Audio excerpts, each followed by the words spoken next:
Hello guys, this is Miss Dieguez. Today I want to show you how to find the surface area of a cone using the formula.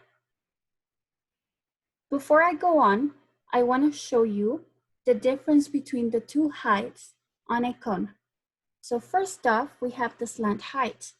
The slant height we denote in the formula by using this cursive L, and it is referring to this red line here that I drew on the cone. Then we have the regular height of a cone, which is referring to this dotted line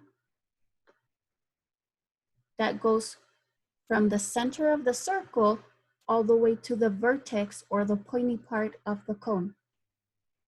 If you notice, the height and the radius create a 90-degree angle, which makes the dotted line an altitude.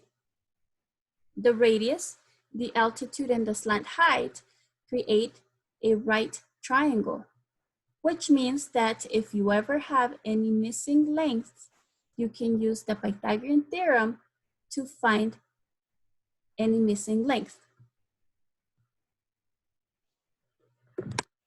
Moving on, I have the formula here for the surface area of a cone, pi r squared, which we can recognize it's the surface area for a circle, which means that's going to be referring to this pink part here at the bottom, and plus pi times the radius times the slant height, which is referring to the lateral of the cone. So to this part here. I have this example here, which has an altitude of 3, a radius of 4, and a slant height of 5. So what I'm gonna do next is I'm gonna substitute everything that I know.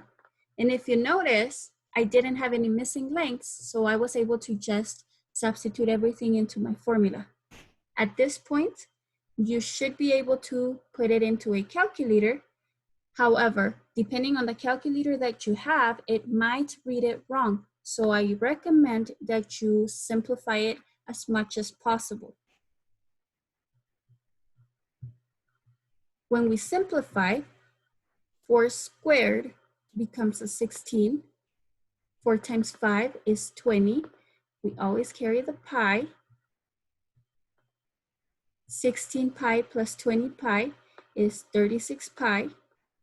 And 113.1 is my final answer.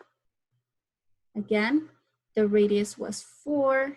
The slant height was 5, so I was able to just substitute everything in, worked it out all the way, and put this on the calculator, 36 pi, and that's what it gave me.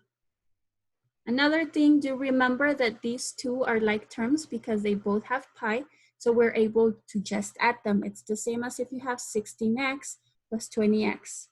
So since both of them are like terms, you can combine them. If you have any questions, feel free to message me or comment on the section for the homework. Have a great day.